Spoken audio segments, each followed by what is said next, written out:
All right. Hey, everybody.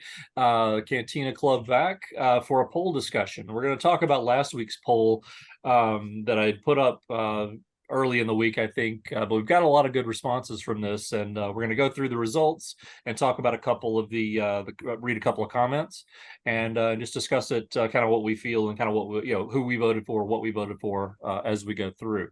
So I'll go ahead and read the question. The poll question for this week was, what was your favorite season of The Mandalorian? Tell us why in the comments. And coming in at a resounding victory, season two won, and that was at 62%.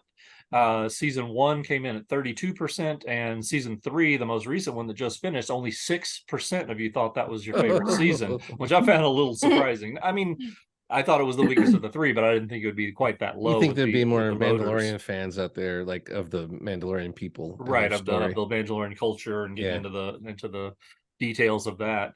But so basically, we had almost 1,200 votes on this thing, so a lot of you participated, and we thank you for that. We got quite a few comments as well. Any initial thoughts on the results there, guys? What do you think? Anything I surprised you? voted. I voted for. Not really. I voted for season two, and I I, thought, I did as yeah, well. I Yeah. did, yeah, I yeah, voted for season two as It well. was a toss up between one and two, really. Same yeah, But here. I when I hesitated for a moment, but when I thought about some of the just epic moments in season two, it was hard yeah, to compete with, like Boba Fett just wailing on the stormtroopers yeah, alone. It exactly. just was incredible. And Yeah, live action his Bo-Katan for the first arrival. time. I thought Yeah, that you got was the crate dragon. You hmm got so many cool reveals. Grogu on the Jedi Stone. right. Um, And there was obviously just a the lot of. season finale, that's Mhm. just defies all explanation. Yeah, those the was it one episode that was a season finale, or they kind of divided it into two, It but was kind there's of a the Jedi two-parter, but Stone and then yeah, the taking kind of over like the. this season with it was, if you Yeah, put it together, it could be just one long, because literally the end of and the last I episode and think the beginning of the next one was like nothing. also the Believer was one of my favorite episodes they've ever yeah, done, and that yeah. was in there during that run leading up to rescuing Grogu or whatever. And Yeah, those three episodes there at the end of the season were just tough to. When I really thought about it, it's like, yeah, it's pretty tough to beat. no, I So agree. Yeah, yeah, that's kind Yeah. of the way I ended up coming down on it too. if they had written season three a little different, to where we when we were watching the episodes, I'd say there's no real like tension between episodes. Like you don't have a big reason to turn it on next time. Like there's no momentum leading from episode to episode. If they had created more of that, it would have been harder to pick. But um Yeah, season two Yes, seemed to have more of that momentum going for it. somebody in the comments pointed out that that season also brought to live action several of the Star Wars characters to the TV that we'd seen in the movies before in the Clone Wars cartoons. Like you've got Ahsoka showing up, Bo-Katan, then Boba Fett Oh coming yeah, back the from these, Jedi. That episode was and incredible Luke too. Skywalker. hmm Yeah, the Jedi was one of the best episodes that they did. So for that one, I've been rewatching the whole series now. I started binging it on Star Wars Day, and the first season is really perfect. I can't. There was no episode got a lower rating than a seven, I think, hmm for me when we were rating them, 7, 8. The second season, like the second episode with the Yeah, spider spiders. Yeah. creatures, yeah, was a little too much of a filler episode. yeah. That was the But only one I thought was really kind of Yeah, yeah, but the remaining episodes, I mean, they're just so stellar. And like you said, Greta, the Unbeliever episode that just gave that it became real drama with that episode. Yes, Um, yeah, it it, was well written. You had a yeah, lot of different characters interacting. The third season was a lot of masked characters and very few unmasked ones yeah, interacting. The second season, you had a crew developing with Finnick Shand and Cara Dune and and Dune and hmm Bubba. yeah, and Bulba and possibly Bill Burr's character and all the just the interaction of all those people. They had the classic conflicts. They kept him a little bit adversarial, but also having the common goals where they could learn to respect each other and stuff. Like Bill Burr was a former Imperial and a criminal. Cara Dune was more of a she was becoming more of like somebody who's going to uphold the law, and They also had the Imperials in there, showing them as a little more than just a joke, you know, in the Mhm. season two. Although Boba Fett wore them out like they were a joke, Yeah, but that episode was just nothing but just total slaughter of stormtroopers. But absolutely. really, Din Djarin did the same thing in season one when he went to rescue Grogu. He just mowed through troopers in every possible murderous way that a Right. Mandalorian can do. So Exactly. but the yeah, I loved the perspective of the Empire in the second season as well, and they just hit a really good blend in that season. I wish there'd been a way to continue the story from that point rather Yeah. than hitting the reset button like they did. Like I said, I almost feel like the retaking of Mandalore should have been in between, and we should have been leading up to the end of season two as kind of the end Yeah. of the show or something, you know, the end of the story, at least the end of the story of the Mandalorian and Grogu. But now they're, you know, he's his foster parent or Yeah, whatever because Right. leaving on the for real. mask, So I guess they're leaving on linked the forever. mask in season 3 has kind of become a detriment to the show now. Big I think so. time. I Yeah. agree. Yeah. And whereas you could forgive it in the first season because I felt it was leading up to tremendous moments that paid off in the second season in The Believer and then in the final episode with the times when he had to make that moral choice about an emotional choice, the final moment when he took the mask off to say goodbye to Grogu, that was just a purely emotional choice on his part. So those moments just had real power to them, and we didn't get anything quite like that in season 3. I Yeah. really enjoyed the Mandalorian story in season 3. Again, I think like have the necessity of keeping the masks on, I guess, because of Pedro Pascal's shooting schedule or whatever. I think hurt it more with Yeah. this last No, I season. agree. All right, I'm going to read a few comments here from people who shared their thoughts on our poll.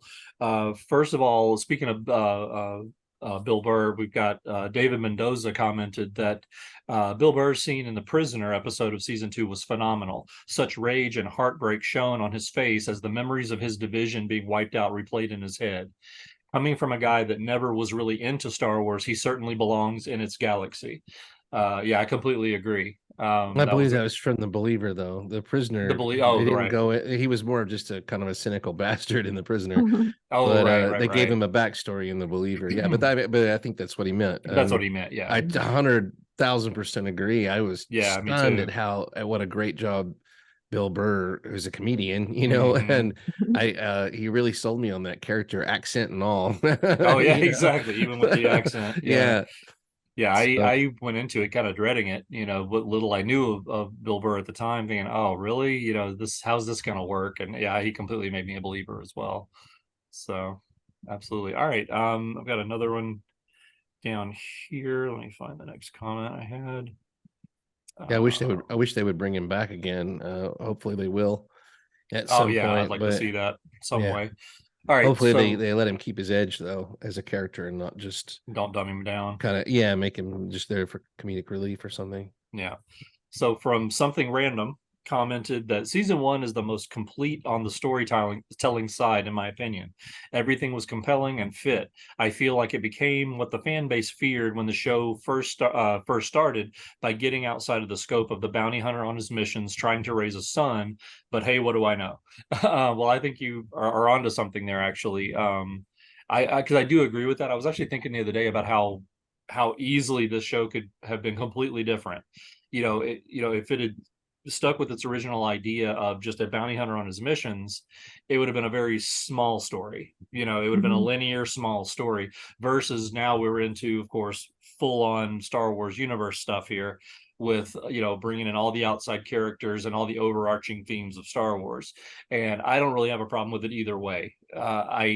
I think it would have been interesting to go back and see what would have happened if they just kept it small and linear, just to have that weekly dose of a bounty hunter going around and getting his quarry. But what do you guys think? I mean, weigh the pros and cons of that of the small linear story versus what we've actually got now, like the big overarching theme. I'll answer that because I was actually thinking about that from a comment you made while we were watching season 3. Hmm. You said you kind of like the idea of just going back to Bounty Hunters Weekly Adventures, Yeah. because with season 3, we're really getting into the big space opera story arc, the big epic, the sci-fi epic story arc Hmm. with the return to Mandalore. And while that's really cool, I kind of missed in season 3. I think I mentioned this when we looked at the final episode, when Mando suddenly became badass again when he was fighting when they were in Moff Gideon's base. And it was like, wow, I forgot he could fight that well. I forgot he's a top-notch bounty hunter, Right. So Yeah. yeah, I It took kind us of a whole missed. season to get back to that. Yeah. Yeah, I missed that where you got to see all the different ways that he fought his way or tricked his way out of situations, and just barely getting out of situations by the skin of his teeth. And season 1 was wonderful with that. So yeah, I can see where the comment is coming from with that. Yeah, I agree. And then I'll finish up the comments here with a comment in favor of season 3 being the best season by Steve Breedlove. So he says season 3 was more interesting to me. Season 2 will get the nod because I think Luke was shown in the way fans thought he should have been in the sequel trilogy. Overall, though, season 2 had very little story.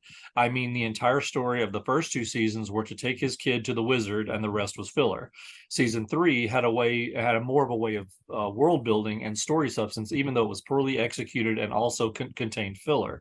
It is purely subjective, of course, but it is hard to accuse season 3 of egregious filler if anyone recalls the second episode of the whole show that was to retrieve an egg from a monster to recover stolen ship parts. Season 3, episode 6 was the only side quest feeling episode, but the aesthetics were not good. Oh, but the aesthetics were good and the plot was fun. At least in season 3, we got immersive locations instead of a magic rock or a shipyard, otherwise completely isolated from any real attempt at fleshing out the locations. Meh. So, well, I think thanks, it's Steve, for that. yeah, that's very well written, thought out Yeah, expression very of good his thoughts. But comment. I do disagree with you, Steve, a little bit, because season 3 was full of side quests, in my opinion, including the waters of Mandalore. Now, did it link to the bigger picture? Yes, it did. But still, you can't tell me when he went to the armor and she said, "No, you're still not.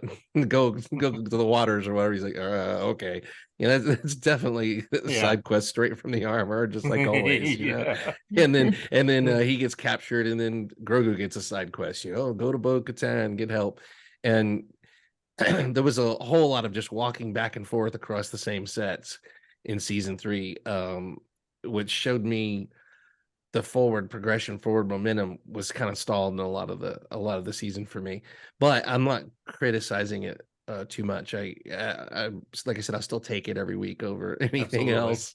Yeah, Um, same it here. was, Same here. yeah, yeah. It's just by degrees. I think there was a lot that they had to adapt to behind the scenes. And also, I totally agree with what Gundark said before about Pedro Pascal's absence hurting the show.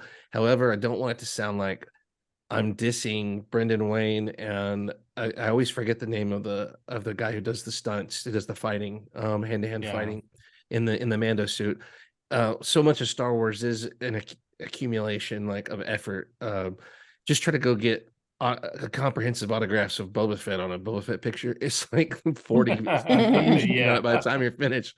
It's crazy. It's a collaborative effort, not disrespecting those guys. They do an incredible job. Brendan Wayne, both of them, but they You talking inhabit the about character. Lateef Crowder? Yes, I believe so. Yeah. Yeah.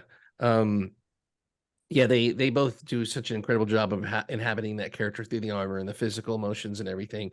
So I'm not saying that, but uh the way the story was going, it just feels like such a backward progression in season 3 to never see Pascal's face Yeah, I again. agree. It and was a and backtrack. also he's the main character, whether they want to acknowledge that or not. And we still need to see things from his perspective, and we still need to know that he cares about things. And he seemed very, very laid back the whole season, kind of like, "Hey, buddy, we need to finish Moff Gideon because he's here and it needs to be done." It wasn't like a driving hate or anything, you know what I mean?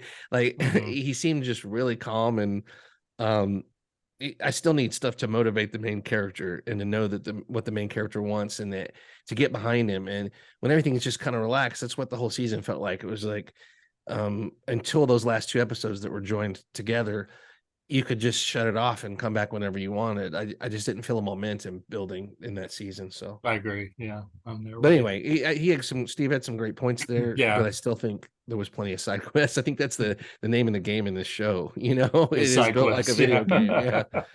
All right. Okay, well, thanks a lot to everybody for participating and voting in the poll this week. Appreciate all your comments and your likes and everything. Keep on the lookout for more. We're going to put out more polls each week, sometimes more than one, maybe.